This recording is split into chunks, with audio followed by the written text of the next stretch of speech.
to Yeah. talk about the Ubuntu. Is it Ubuntu Creative Village? Ubuntu Kreative Village. Yes. Yes. Tell me how that was birthed. Yes. So when you see the original image of Ubuntu is a dry, thirsty, thorny land. It's almost as the question that comes to mind is what good can come out of Nazareth? What good can come out of Rangao, that area of Kajiado?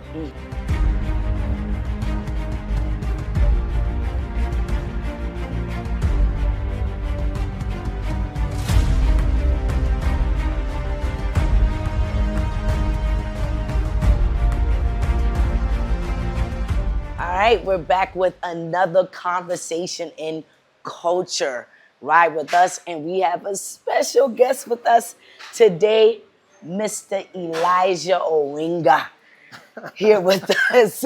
Are you excited? Very excited, and that's how to pronounce my name. Did I say it right? You got it right. Okay. Yeah, you got it right. Even with me saying it hard, like Oenga. Yeah, that's right. Okay, Yes. okay. That's a Kisi name. Yeah, that's a Kisi name. Yes. So y'all join us today. It's raining a little bit today. So we're going to get our interview with him today. But then you're going to also get to see his business. When it's a little bit prettier, it's raining here in Nairobi. All right. And rain is a blessing. Come with us. Okay, so you're going to open the door for me, Yeah, right? of Because course. everybody is like, Yeah. oh, she's emasculating these men by opening the doors. So Yeah. I'll just... Come in. All right.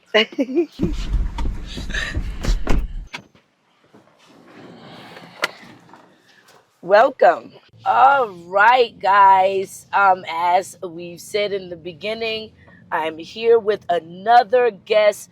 As you all know, this podcast showcases the diaspora from abroad returning to Kenya or coming to Kenya to invest and doing great things here.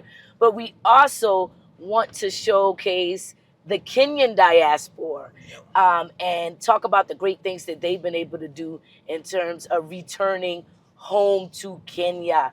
So, Mr. Elijah, please tell us a little bit about yourself. Yeah, Kia, thank you for having me on today's podcast. Yes. So my name is Elijah Oenga. I am a Kenyan, lived and grown in Kenya, but had the opportunity to travel to the UK, and I did spend quite a number of years there. Then I moved back to Kenya, where I have been investing in this beautiful country, and I invest in the areas of agribusiness. So I export herbs to Europe.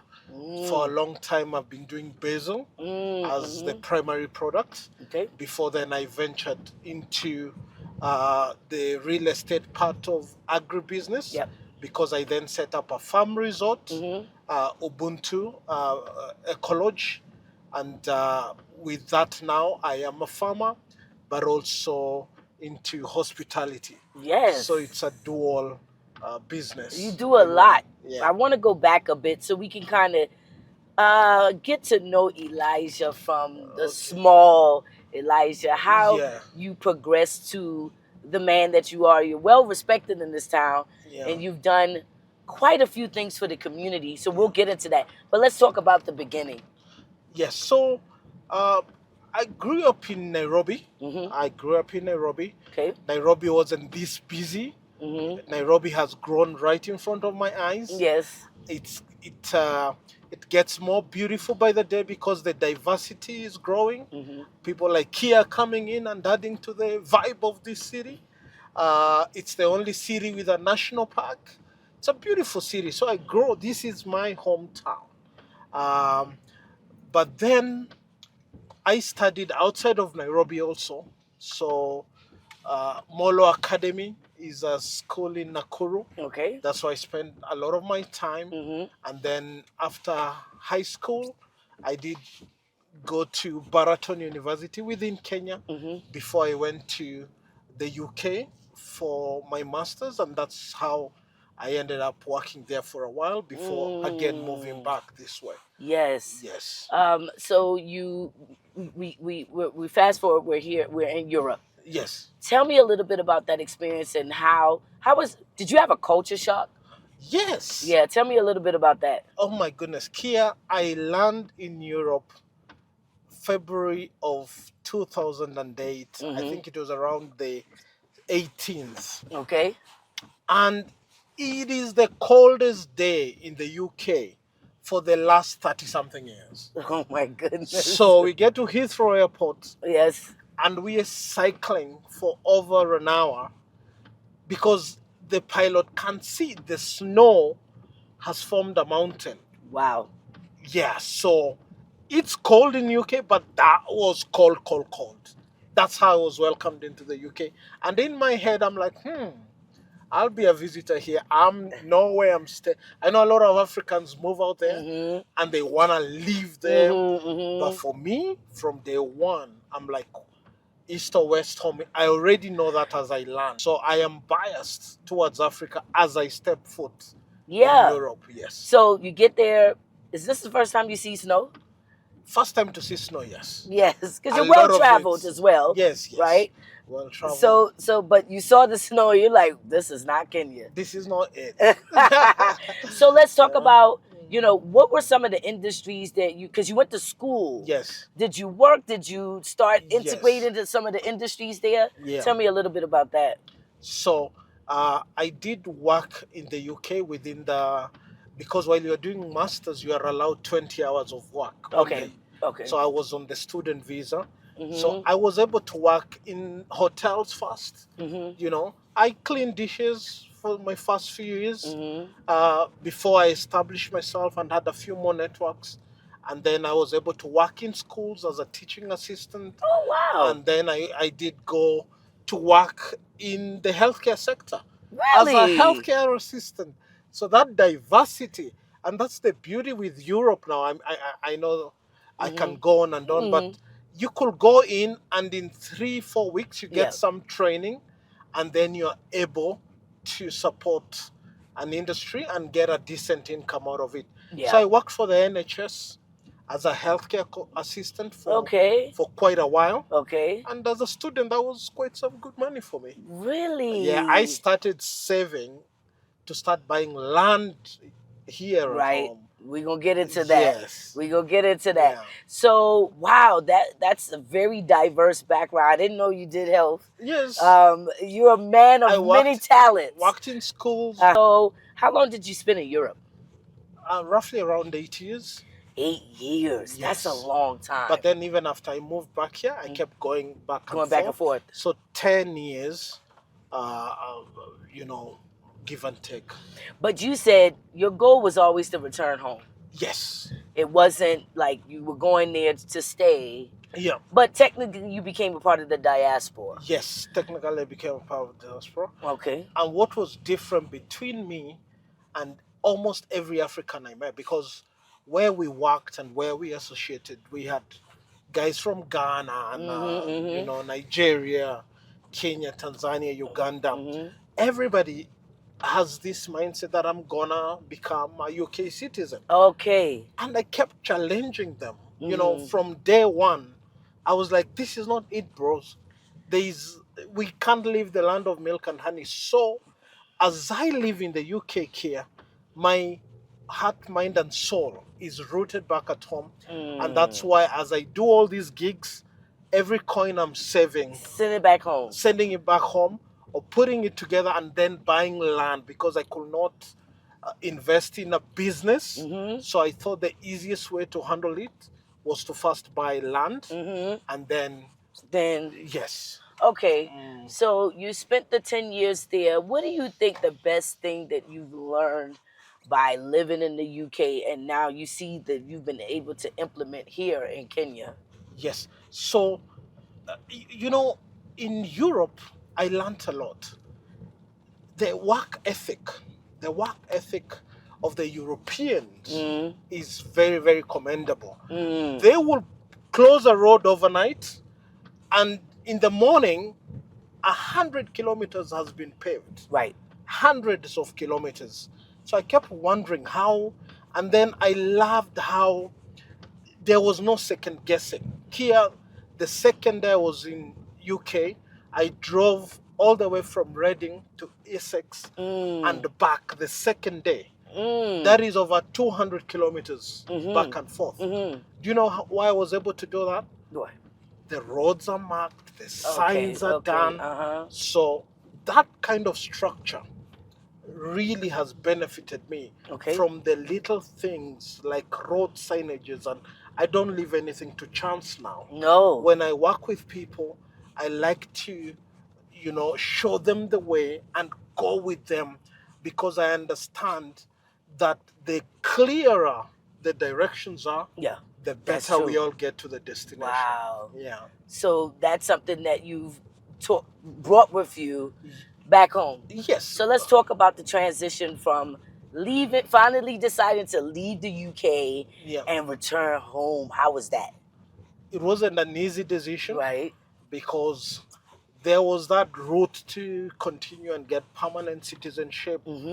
But I thought I was getting comfortable, because here, every day, looking at the Guardian newspaper or the Daily News, and there were always derogatory news segments on immigrants. Yes. Oh, in the UK? In the UK. Almost every day. There is always almost a section of the newspaper that you're sure you will get condescending articles about immigrants. Right. And then on the news, because when anyone else does something wrong, it is Elijah Oenga who's done something wrong. Right. But when a Kenyan does something wrong, it's a Kenyan immigrant. Oh, wow. So I knew that my kid can't be reading a newspaper if I was to start a family in Europe.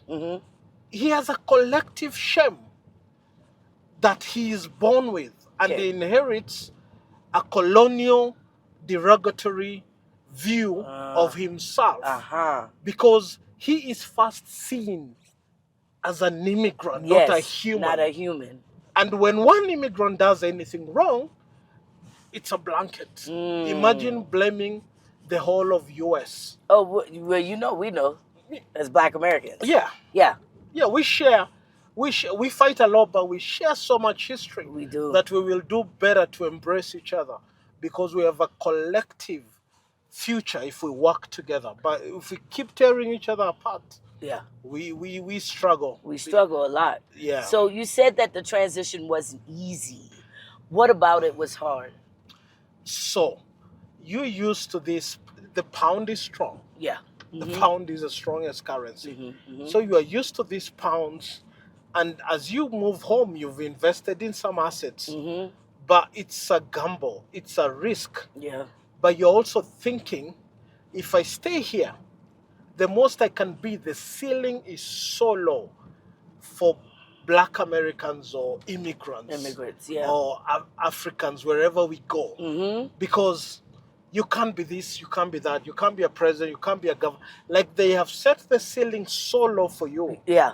And big dreamers like me struggle in societies that try to contain us. So I already knew, for my sanity, for my vision, you gotta come back home. I have to come back home, because then I could be anything. I could breathe. I could enjoy this lovely weather. So you are never truly yourself until you fully belong. Makes sense. Yeah, so when you don't belong, you will always be half-baked. Yeah. So you made the decision to return home. Yes. Let's talk about the first night being back at home. How did that feel? So I come back home and I'm like, wow, this is what I should have done. In fact, I thought I should have done it 2 years earlier. But there we were. And I remember doing my first greenhouse. Within the first week, I came back home. What? Yeah, I did my first greenhouse with tomatoes. And then I did strawberries. And then I did goats. Within a month, I had set up a decent ecosystem. I was milking my goats. I did 1,000 chickens. I had some pounds. I was excited. Very resourceful. I wanted to create jobs. I hired 4 or 5 people. you know, because I needed to be busy as I also work on my consulting business, because I also You do run have a a business consult. consulting firm. Right. Yes. So let's get into that. So you return back home. Yeah. Was it a smooth transition? It was a smooth transition Yeah. because, you know, coming home is unlike home is where you can scratch the itch. Yeah. You're comfortable at home too. You know, after long days of work, it's the same thing when you're coming back to your country. Mm-hmm. It does feel like a weight is lifted off your shoulders. Not everything is clear. Mm-hmm. A lot of things can be murky here and there, Mm-hmm. but the general disposition of your soul is that you're home. That you're home. Relax, Okay. breathe, and plan easy. Got it. Yeah. So let's talk about the businessman Elijah, because my goodness, Yeah. since you've returned home, you've done quite a lot. How long have you been home now? I've been home now about 7 years. 7 years. Yeah, 7 and years. You've covered a lot of ground. I've covered a lot of Let's ground. get into the real estate first. Yes. You have a few pieces of land and projects that you have. Yeah. Can you share some of that with us? Yes. So before I get to the real estate, when I move back home, Mm-hmm. I see an advert on the paper for a position at Kabarak University. Okay. And I'm like, you know what? Since I did this master's that I haven't used it back home, I'm gonna apply just for the sake. Okay. I wasn't really looking for the job. Okay. And I go to Kabarak University for the interview. They call me, and we are about 30 people. And I'm like, yeah, I'm here just to pass time. And guess what? A week later, they tell me you're hired. And I'm so conflicted because I wasn't I just wanted to apply for the sake. It wasn't really that I needed the job, but God has a way of yes, bringing humor. Right. So I really got the job. So I then relocate to Kabarak in Nakuru. In Nakuru, okay. Yes. And I worked there, which was owned by the former President Moi. Okay. Beautiful campus. Okay. So I was a procurement manager there, and then I lectured in the School of Business. What? Yes. You're full of surprises. I lectured there while running my farming enterprise in Nairobi. Wow. So every weekend I will drive down to come check on my farming enterprise as I go back to lecture and work at Kabarak University. Wow. Yeah. Impressive. Yeah. Impressive. So you worked that. How long did you work there?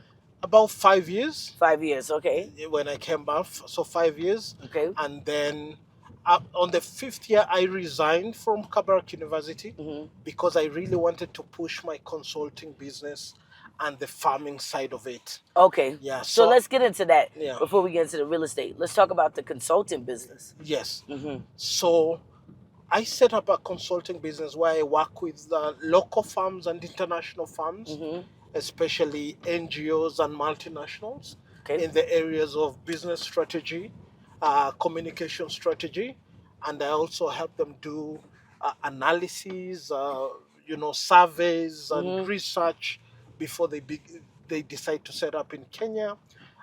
So I've done that across Africa, actually. I've worked in Uganda, Tanzania, Botswana, Zambia, helping businesses and international organizations set up.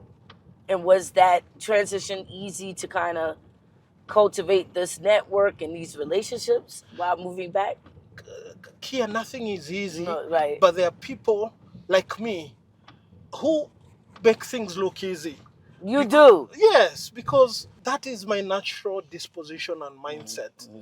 I don't let tough days define me because I know the sun will rise. Yes. So I take everything in my stride, the good, the bad, and the ugly. So I have learned to make things seem so easy, even when actually it is a tough, challenge. I have different projects in different places. What is very well known is Ubuntu Farm and Resort, and I have pieces in Ngong, in Nakuru, in Nanyuki, and in Molo. And some of these places I do farming, like dairy. I've tried wheat in Narok, growing wheat. but my biggest farming venture was the basil export of the herbs to Europe, and that's what gave me the finances then to start building the Ubuntu resort. Ubuntu. Yeah. Talk about the Ubuntu. Is it Ubuntu Creative Village? Ubuntu Kreative Village. Yes. Yes. Tell me how that was birthed. Yes. So when you see the original image of Ubuntu, is a dry, thirsty, thorny land. It's almost as the question that comes to mind is, what good can come out of Nazareth? What good can come out of Rangao, that area of Kajiado? So as I get this gift from my father, I love it and cherish it. And then I begin to think, that's why the word creative is there. How can I creatively make sense out of this space, but within the Ubuntu spirit? Ubuntu is a South African word that means I am, because we are. And the story about Ubuntu is that a missionary comes to South Africa, places sweets on a tree, and there are 10 kids, and he tells them to run and go take the sweets. To his amazement, the kids hold hands and all move to the sweets and share equally. Okay.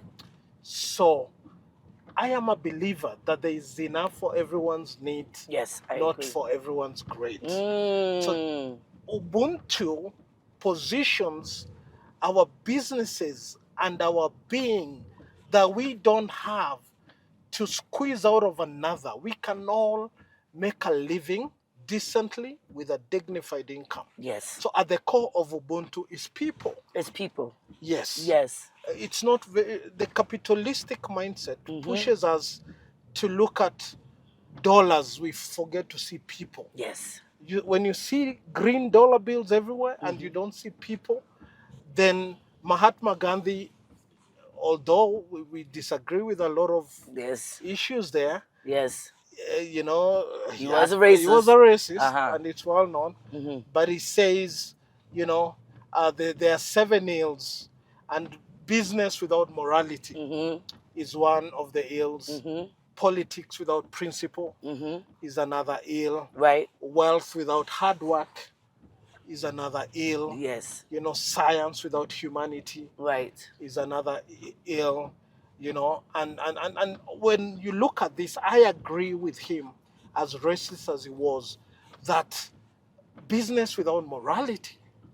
So at the core of Ubuntu, we carry the community and we want to work and nurture with them that space. But tell me a little bit more about Ubuntu. It started as a house. Yeah. Right? So starts with the farm. The farm, yeah, you're right. Part. How many acres?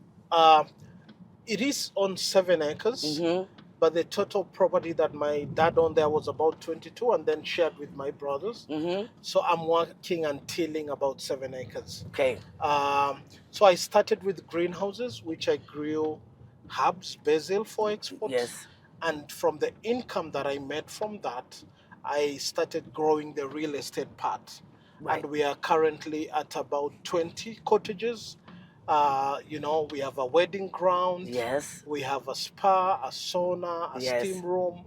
We have a conference room and a workshop room now, where we will be inviting, you know, corporates to come and do their team building and seminars. So it has transformed really from a dry, thorny, thirsty land to a beautiful green ecosystem that is supporting me, my people, and my staff, and the community. And what I like, what all my guests keep saying, this doesn't feel like a business. I feel like I'm coming home. Even this weekend, I had guests, and they called me, and they were like, wow, we felt like we were at home, and for sure, we are doing another booking. And I like that, because I'm not very big on commercializing every space. You're right. It takes away our humanity. I you know, agree. when we just see humans as dollars. What are some of the services that you provide there? Because when I went to Ubuntu in 2023, here's 2025, and you have, my goodness, built that space out to, it's a full-on resort. Yeah, it is. It's a full-on resort. How many people can you house? I'll go back to my other question. How many personnel can you house there? So with with about 20 rooms. Then depends, are you friendly? Are you sharing? So 40 of you. But if you're not sharing the rooms, maybe 20. 20, yes. And then we have a swimming pool. So Yep. when you're free, you swim. We have a library. We want to stock a lot of African authors there. We have an art gallery. We also would like to have and showcase a lot of local artists and what they are doing and what they can do. We also have a gym. Yes. Because we like for people, like we're there. Some people want to stay a week or more. Yes. So you have a lot of things to do. Yes. While you're at Ubuntu. There is a farm if you want to go and garden. And we are now working at 80% level to make sure that everything we eat at Ubuntu is grown right there at the farm. So it is farm to table. Farm to table. Please, let's talk about the food. Now, I am not a big fan, everybody know, I ain't a big fan of Kenyan food. I ain't gonna hold you. But one thing I can say, I gotta give it to you, the food at Ubuntu is delicious. Well seasoned. I mean, it tastes fresh. Tell me what, like how did you get your chefs? What was the, the thought process? Because it's really good. Yeah, like you said, I'm very well traveled. Yes, yes. And I love my food. Yes, yes. So every city I visit, the first thing I want to do is try good food. Okay. So as I grow them tomatoes and onions, I want that my guests, and I'm so glad you like the food because here you're good. Very choosy with your food. Yeah, I want it seasoned. Yeah, and the food is seasoned. I got to give it to you. The food is amazing. Yeah. And you told me that the first time. Yes. And the beauty with you, Kia, you shoot straight. Yes. Yes. So I know you mean it. So our chefs are really good, and lucky for them, they just go and pluck from the farm. Yes. So that adds to the authenticity and originality of the recipe. And then we have a kitchen. Some of you could want to come and cook for yourself. Yes. And teach us how to cook something new. Ubuntu is actually another home away from home. It really is. You can come and just use it and let it mold into you. When you literally came up with the architect of this home. Yes. You came up with the design and the decor, which is, I mean, top tier. Tell me about the inspiration on it has kind of a rustic, modern feel. Like, tell me about the inspiration on why you went that direction. Yeah, when you say rustic, my first restaurant before Ubuntu was Rustic Haven. Yes. So I am very big on using natural, locally available, vintage design. So at Ubuntu, I am the architect, I am the landscaper, I am the project manager, I am the gardener. It's your baby. It's my baby. Yes. And I like that. Recently, I hosted a group of architects. And they were like, we need to have you as one of us. Wow. Because you've really done well with this project. So I'm very particular with what goes where. And I really appreciate when I see people appreciate that, because that's why we call ourselves Ubuntu Kreative Village. And you also employing local Kenyans.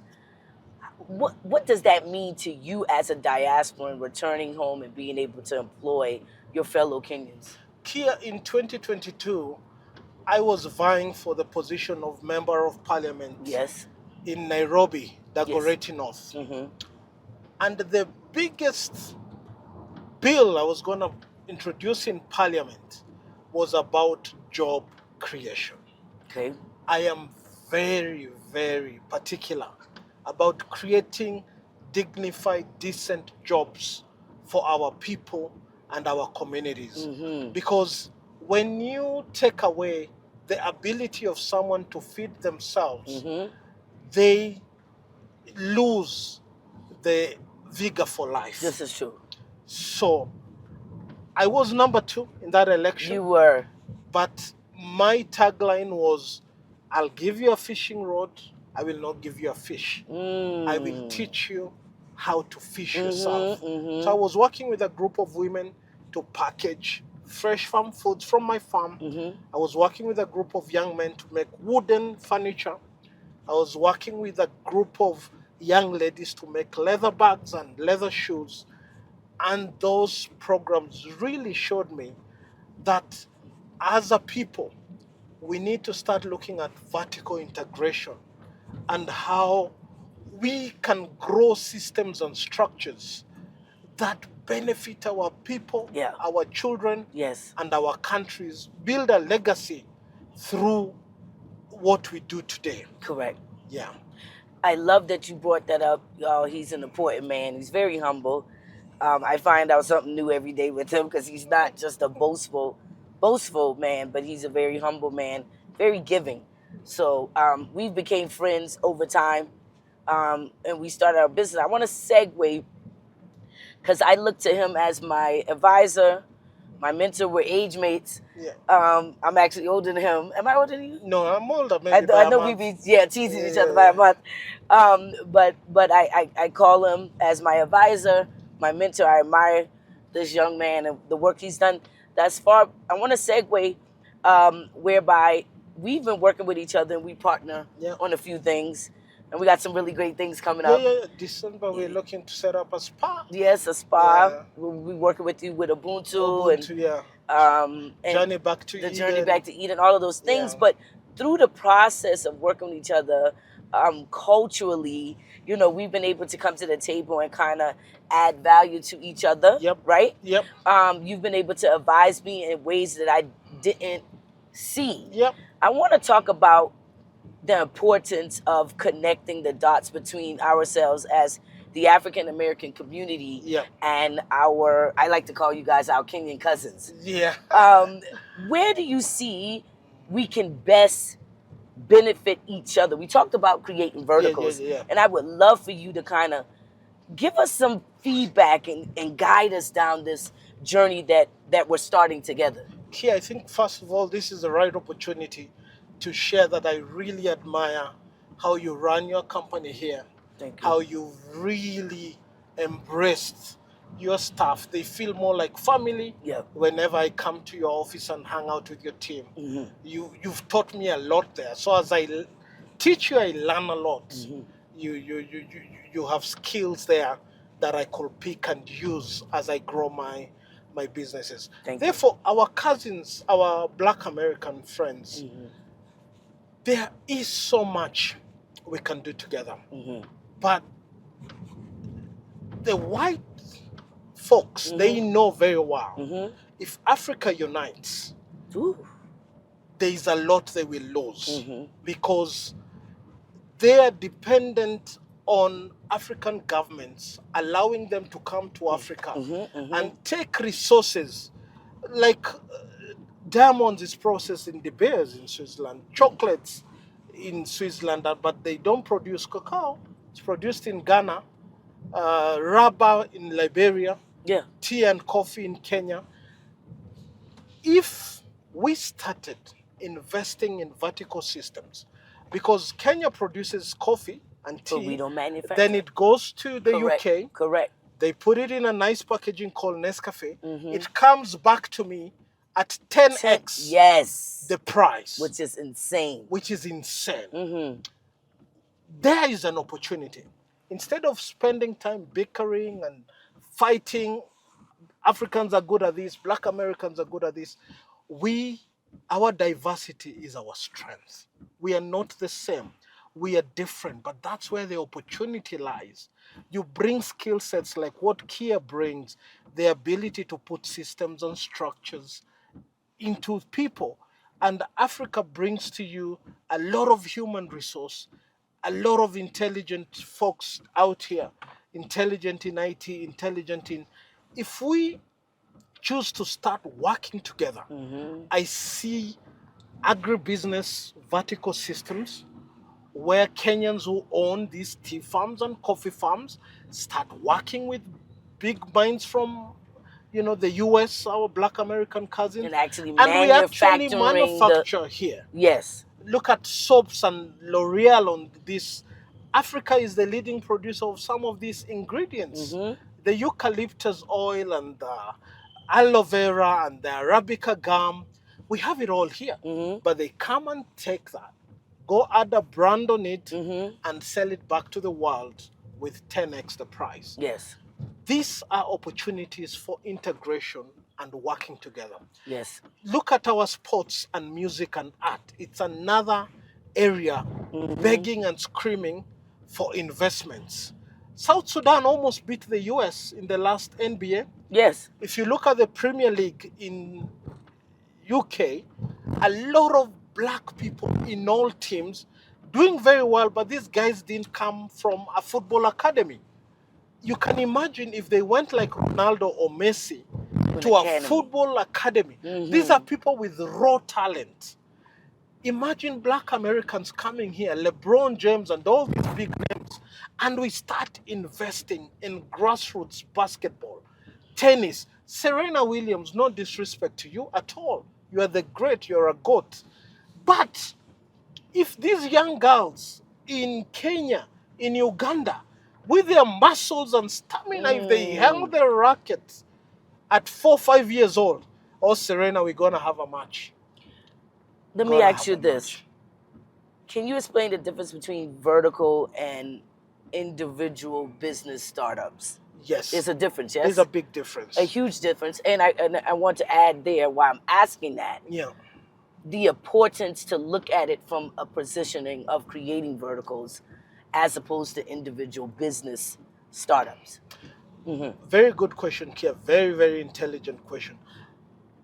When you come up and set up your small tuck shop, you make some income, but you don't create legacy, you don't influence systems, you don't influence structures. You fit in an already designed zoo. Yes. You become part of the animal in the zoo. You're just another monkey jumping from tree to tree. But when our people come into collectives, and some of you say, hey, we're going to set up sports academies and make it as a business from a very early age. You know what you're doing? You are growing a legacy that at 500 years from now, when you're gone long and forgotten, you are creating jobs and systems that works beyond your mouth and your dependence. And they have to adapt. The vertical part is adapting. The current structure has to adapt to your systems that you put in place. Because you then look at, if you're going to vertically integrate with coffee, you look at the farmer, you look at the market, and then you come here in the middle and set a system and a supply chain that benefits the farmer in a profound way. Correct. Produces the end product. Yes. Markets the end product. And at that point, you have the power to navigate, to make laws, to amend laws. Thank you. And to decide the price and who gets to benefit how. If you take sports and vertically integrate, you go to the villages, identify young talent, set out sports academies, and in the next Olympics, I bet you, if someone was to vertically integrate just sports, I can assure you, if you came and did that in Africa, and especially in Kenya, the next Olympics, the medals are going to be very much, because there is almost zero investment in that area, yet we have raw talent begging for direction and navigation. So I see black people as the waves of the sea. The day we contain those waves and create vertical systems, we will almost be like a hydroelectric power. Yeah. Waves can be destructive. Yes. When they are not contained and nurtured and trained towards doing something. And that's what happens when we keep fighting. Correct. Those are the waves, like those tsunami, are the waves, destroying and creating havoc. Yes. But if we took those waves here, package them, we're gonna create electricity and power. And power begets power. Yes. And we're gonna start creating a new system that we won't bother what Trump is saying.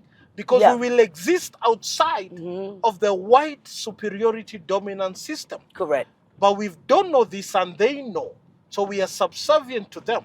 You come set up 1, 2 Airbnbs, or you buy 1, 2 Ubers, you're still serving a master. You're not changing You're the not systems. changing nothing. Because what we often see is people come and complain about the infrastructure, complain about some of the systems that are implemented here, when you can indeed create that vertical to implement systems that would be beneficial for all parties, as opposed to just have conversations about it. So where can we find you? So you can find me on my social pages, Ubuntu Farmer, and that's on Facebook and on Instagram.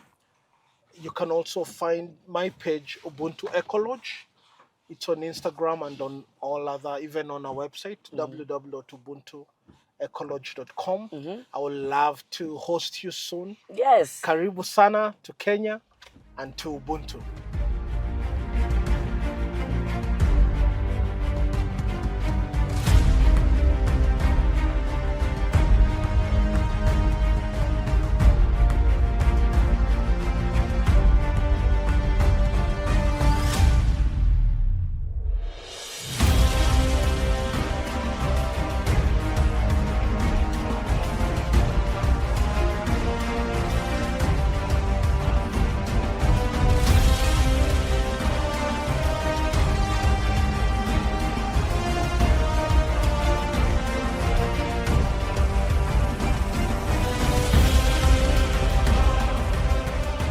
Hey guys. Hi. Hi Kia, how are you? Karibu Ubuntu. Thank you. Hi. Thank you for Elijah. having us. Rochelle, nice to meet you. Tajrin. Nice to meet you. That's you. a tough name. Yeah. Thank you for having us. Yeah, welcome to Ubuntu. Yes, so we left off at the podcast, and now we're getting to do the tour with Miss Rochelle, Miss Tadre from Blacks to Africa, and for the culture. Yeah, so For the culture, for the Ubuntu. for the Ubuntu. Can you show us around? Yeah, All Karibu. right, come on. Yeah.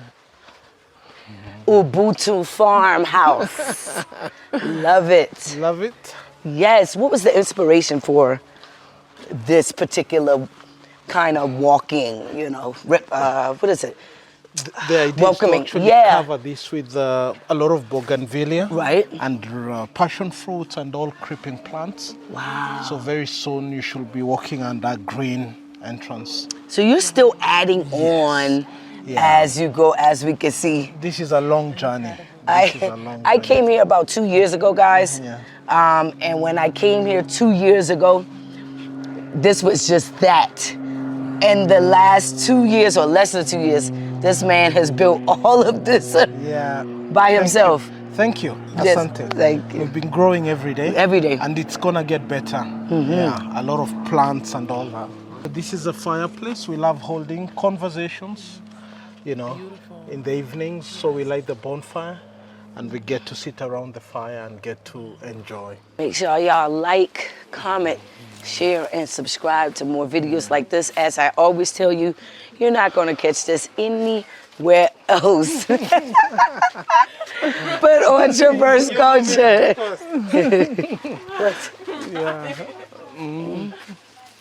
So you have a lot of banana trees? Yes, yes. Yes. What made you do because you plant trees all over the farm, yes? We use bananas like flowers here. Okay. So they are food, but they're also, good for us. Okay. Yeah. But what are we looking at here? This is a pool. This is the back side. Yeah, so, when we have guests here, this is where they get to relax and enjoy a dip. Kajiado is actually very hot. The climate around Kajiado gets very, very pretty hot. Yeah. Okay. Yeah. Yeah, so I'm gonna take you to the farm side. So this is the accommodation side. Okay. And then this farm side is that side. All right. Yeah. So this is a lovely alley. Yeah. And you're going to be doing? Yes. A lot of bougainvillea, a lot of passion fruits. Yeah, we want greenery covering every available space. Yeah. Beautiful. This is beautiful. Yeah. And did we get into what inspired you to do this? What was the main thing that inspired you to do this? So, like I've told you before, this was a gift. This land itself was a gift from my father. Yes. And when he gave it to me, it was dry and very thorny. And I own other pieces of land, but I thought to honor his legacy, maybe I should work on this first. Okay. So I've been working on this space to honor his legacy, but also to show the community that I love so much that you can transform any space to a beautiful, aesthetic, functional space. So what are we looking at here? So this is a place where a lot of conversations are going to be taking place. As you can see, we allow the trees. The roof is so high because I didn't want to cut any tree. Oh, wow. I suspect it has cost me 50% more than it will have cost me. And that's why it's taken so much time. Okay. Because I added so much dollar to make sure I don't have to cut any tree. No need for me to spend so much time and energy growing trees, then start to cut them down to make room for. We can have conversations under the tree, don't you think? Yes. Yeah, it's even better. Yes. Yes, so we want to invite the environment into every aspect of what we do here at Ubuntu. So everything about Ubuntu is eco-friendly. Eco-friendly. Everything. So this is the bamboo at Ubuntu. We have used bamboo, and then you can see thatch roof. Very, very eco-friendly. You can just look at the stones. We picked this, we didn't buy this. Wow. Yeah, we picked this, so we try to use what's locally available within our community and then utilize it and only buy that which we have to buy. So where are we now? Because we're in this big open field. Tell us about this part of Ubuntu. Yeah, so we are currently in Ubuntu, as you know, and here we are in a very versatile ground. So we've held weddings here, we've held fashion events here. This is called Sawubona Gardens. Sawubona? Sawubona. What does that mean? I love this deep South African word. So Sawubona means, it's a greeting, which means I see you. It goes deeper than hello, I'm fine. Okay. Sawubona means I actually do see you. You are human, I see your struggle, I see you care. Sawubona. Sawubona. Yes. Everything that you do here at Ubuntu is intentional. Very intentional. Yeah. And even the different parts of Ubuntu, it has its own name. Yes. And so you were very intentional about that. Is it that when we enter like this space, the Sawubona, yes, do you want us to feel that when we enter into this particular space? Yes, the idea is that the events that will be held here, or the people who will have conversations here, are people who really are genuinely looking out for each other. I see you, I feel you. It's a Zulu greeting that goes beyond, human beings have become so busy. Yes. And hi, are you okay? I'm fine. Yes. But when you tell somebody, Sawubona, I see you, I feel you, and I know what you're going through, and I know you see me too. Because the answer again, Sawubona is Sawubona. Oh. I see you, I see you. It's a very deep greeting. Okay, so when you typically have I know we're having a wedding ceremony through Traverse Culture. Yes. Here next year. Yep. Shout out to Neek and Charmaine.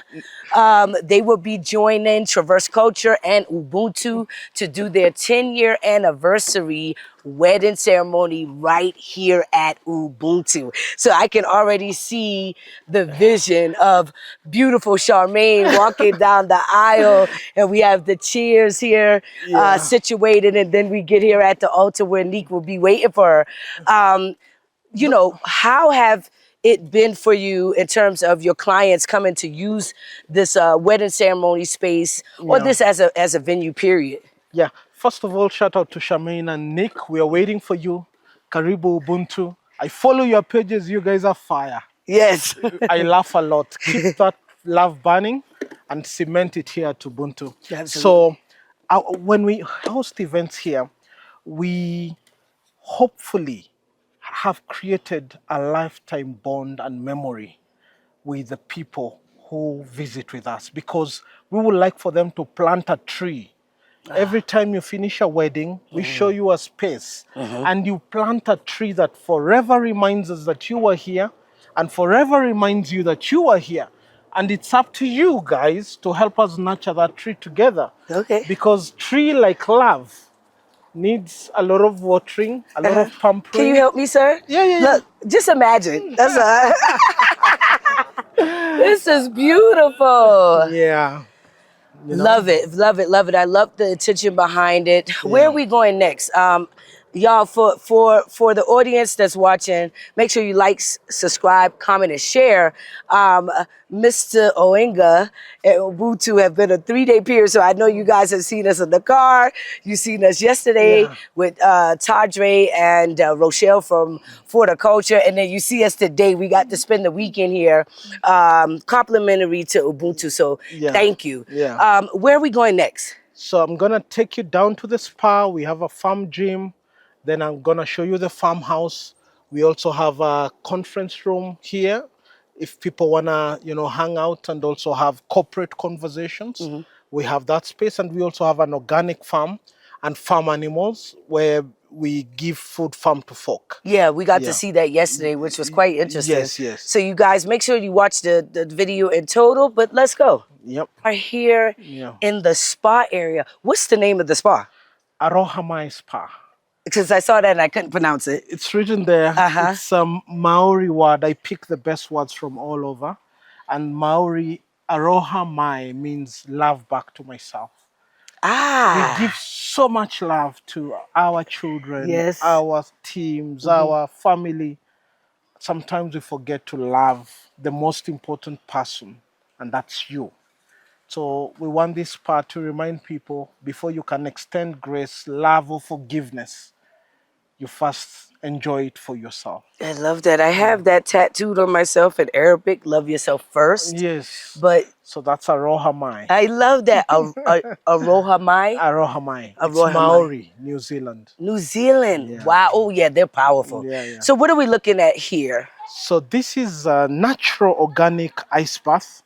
So when we have guests, we fill it with ice cubes and, you immerse yourself there, and it's very healing. And then we take you to the sauna, which is down this way. Kalisi, let's go. And the dogs here are living their best life. Their best life. Yeah. So you have the ice bath, and then you have the sauna. Sauna and steam room. Okay. And I love the hammocks. I was on the hammocks yesterday. Yes. I took a little small nap. Yeah. Now, Benson, these are also tuko na extra video, cottages unaweza here, yes? songesha mgeni kidogo. Yeah. Asante. Oh, wait. Yeah, because he was talking. You can hear him? Yeah. Okay. So you have some more cottages here. Yes. So I actually got to stay here, which is very, very nice. Yes. Yeah, these are the cottages. Pokomo. Pokomo is a tribe in the coast region, and they build with makuti. But why I named it Pokomo, the young boys who did the makuti for me are from the Pokomo tribe. So in their memory, and for me to remember them, I named it, and they didn't believe it. I told them, I'm gonna name it after your tribe. So shout out to Eric and Tim. Wow. Yeah. And then you have the spa. So this is a wellness center. Yes, this as is well. The wellness center, yes. So we have the sauna here. Nice. It was used this morning, so you can smell. I don't know why you didn't come to use this. I sure did. You should have. Yeah. Tell me about why the wellness part of Ubuntu is important to you. Yeah, so you remember what I just told you about Aroha Mai? And I've noticed so many people my age I think I stepped this up there. are struggling with mental health issues. The world is so fast-paced. Social media is got people in a frenzy.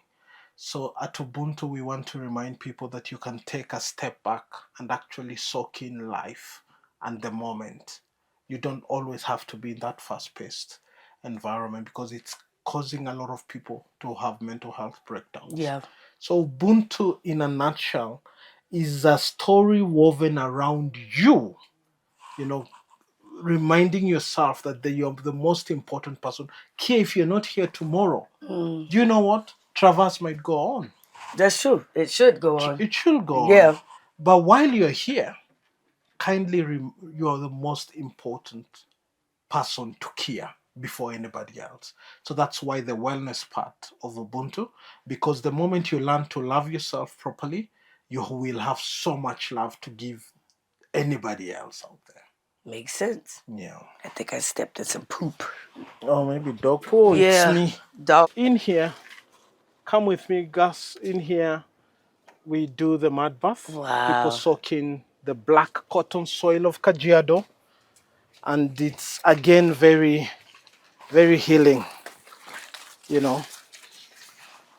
So we get the mud for you, you soak in, and then you get to wash yourself off after. This is very intentional. And just like all the other areas within the Ubuntu, you've kept the trees. Yes.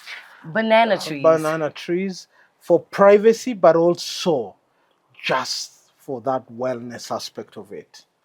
You know, anything green goes here. Love that. So you can take your mud bath here, shower here, you have a toilet here, sink, mirror, everything you need. You can do your makeup after some mud bath. To be comfortable.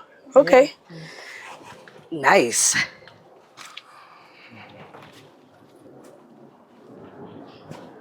And as a part of the diaspora who... So these two are massage, so we finish about this. But these two are massage beds, outdoor, you know. So we want people to enjoy a good massage session under the trees, under the banana trees. And that's a Nandi flaming there. That's a lemon tree and a gravelia. You know, so you just go in there and enjoy your session out in the wild. Yeah, very intentional. This is our gym here. Again, you're out in nature, you know, you work out. You can sit there here and try a few. We go to the farm. You have cutouts for the farm, right? Yeah. Okay. I mean for the to the house? Yeah, let's have... Oh, this is another area. Yeah, the forest area. Okay, so what is this area? This again is just for having evening dinners or conversations again. Learn to forgive yourself. Yeah. Learn to forgive yourself. I love this. So this is a venue as well? Yeah, we are trying to work on the grass. In fact, Nick and Charmaine can do their... Once I get the grass right, maybe the reception here? The reception here. I love that. And then the evening party at the conference room. Yeah, so they have 3, and I'll have made it really... I'm working for them. Actually, what's going on now is towards their wedding. Yeah. All right. Do you get all your furniture made locally? Yes. Yeah. Well, almost everything here, we work with local artisans because then we create employment. Right. It's a big part of the Ubuntu philosophy. It's an entire ecosystem. Yes. Yeah. We're about to go into the house. You're going to show us one of the rooms. How many rooms do you have here? So this is the farmhouse villa. We have 12 bedrooms here. On 3 floors, on each floor, 4 bedrooms, a kitchenette, and a dining area, and a lot of relaxation areas. Right. Yeah. And so because you have guests here now, so you guys can hear it. Yeah. They're celebrating a birthday, I believe. But if you had guests who are interested in renting out the entire villa, is that possible? Yeah, it's possible. Yes. We have done that before. We have that option where you can take the whole villa. I have a lot of people coming to shoot movies here or something, and they book the whole villa. The whole villa, but then you can also do the levels. Yes, you can also. So you can book out the first floor for the second or the third floor. just for you and your Yes, guests. yes. So we're currently partnered with Ubuntu. Yeah. So if you are interested in booking with Ubuntu, you'll see the information in the description section to contact Elijah and his team to book your stay, or if you're interested in doing any of the services that the facility offer, you can do that. Yeah. So my dream now is to build 1,000-acre Ubuntu facility where up to 100 people can each own, shares of of it, and wow, a farm, and a shared library, and a golf course, a basketball area, and a school. That is this quite affordable to do? I know that you've been championing this as your dream project. Yeah. But you've outsourced a lot of the local material. Yes. You use the fundis and the local. Is this cement? This is lime. Lime. It's more organic than cement. It's more organic. Is this affordable for somebody, or yes, is this affordable for someone who has a large amount of investment money but don't know where to invest it? Can someone obtain this realistically? You can, because you have to accept in your mind that you don't need to be perfect. And the moment that's off your head, that you can curate something that works for you and use locally available materials, then you can achieve something beautiful that is unique, that is not repetitive, that's yours with your rubber print or fingerprint in it. Okay, so come see the room, guys. Look at the room. So, did I stay in this room? I don't know. I think no, you I did didn't. well. Yes. So we're here in one of the rooms here in the villa. Yes. Tell us about, again, how do you come up with, because you do the decor yourself? Yes, everything. Landscaping, I do the interior, I choose the rugs here. Those mirrors were made here. Wow, the beds. The beds, I choose the curtain color because I really wanted this to be my fingerprint everywhere. So if you look at this room, you notice quickly that I'm very big on light. Yes. So the windows are big. I'm very big on light. You can even see my choice of the actual light and the windows. I'm very intentional. I love light. And then you can see that it's green all round. So I love it green. Yes. I love it green. Yes. And then you can see a lot of wood. So I love nature. Yes. And then just art. There's always art somewhere. Even the coloring. Yes. And the strokes of, was that intentional, the stroke of the paint? Yeah, that's lime. So we want to leave it not perfect. I love that. Our infatuation with perfection is leading a lot of us to an early grave. We can never be perfect. So even in our architecture, even in everything that we do, let's make room for a little rustic and imperfections, because that's who we are. When we chase perfection, we end up in an early grave. Can we look at the the bathroom? Every room has, so it's an in-suite. Yeah. Yes, I love it. It comes with a shower. Yeah. And very rustic, just your sink, and we can tell this is locally made here. You got the full shower here. The water is very hot. Yeah. This is how you get hot showers.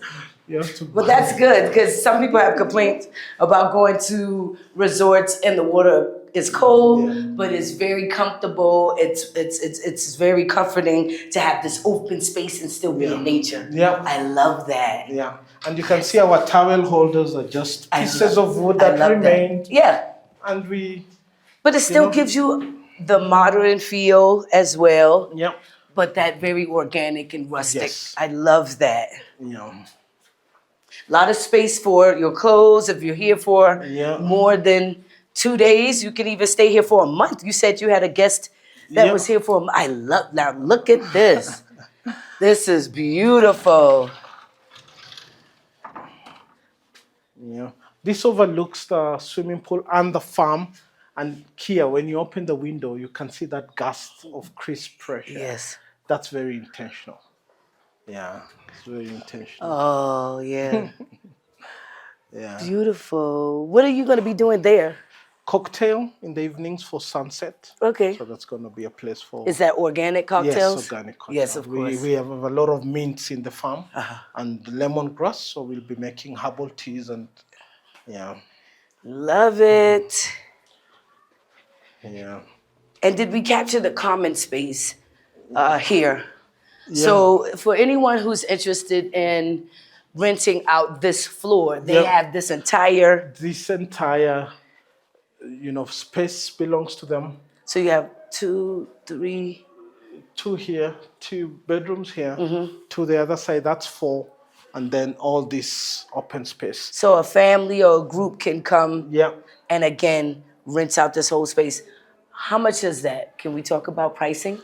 So I'll give it in dollars. Yeah. For these 4 floors, that will cost you about $350 a night. Okay. Yeah, so if you're a group of 8. For the whole floor? Yeah, for the whole floor. That's it? Yeah, that's it. That's quite not affordable. Bad. No, that's really affordable. Ubuntu is not about commerce. No, that's really affordable. I want to sit here. I want to try out your chairs here. Yeah. I love the coloring. It's the lime. It keeps it cool in here. Yes, very cool. When it's really, because it gets really warm out here. Yep. And again, notice the art, even the lights, that's in a shape of a fish. I love that. The shape of a guitar. Like, we're very intentional. This TV console table was made right here by a young man named Kevin. Look at all the art here. Shout out to Kevin. Shout out so to Kevin. Only for $350 a night. Yep. A group of how many? It can house 8. 8. A group of 8 can stay here and have this entire floor. Yes. Have access to all the services. Yes. Apart from the food, now the one you eat from the menu. Right. But the swimming pool, the gym, the art and the library, you have access to all of that. Wow. With your $350. Really affordable. So guys, we've enjoyed touring Ubuntu. We are grateful that Mr. Elijah allowed us to stay and really dive into him being a part of the diaspora, but now return home to not only impact the community, but bring something very unique and profound to us all. Again, make sure that you do like, comment, share, and subscribe. Mr. Elijah, is there anything else you want? Let me introduce Kalisi. Kalisi, come. He's been very faithful. He's been with us throughout. So thank you, Kalisi, for helping me take the guest round. You can come up here. Yeah, good. So welcome to Ubuntu. See you soon. Kalisi or I will be here to welcome you. Come ready to immerse yourself in nature, in green, in art, in books, in the spa. Because life can be hard, hey? But take time to love yourself. Aroha mai, love back to myself. And make sure you join us in December for the journey back to Eden. If you're interested in finding out ways to invest, ways to relocate, or even access the medical tourism industry here in Kenya, you should meet us this December the 28th through January 9th for the journey back to Eden. I want to see you there.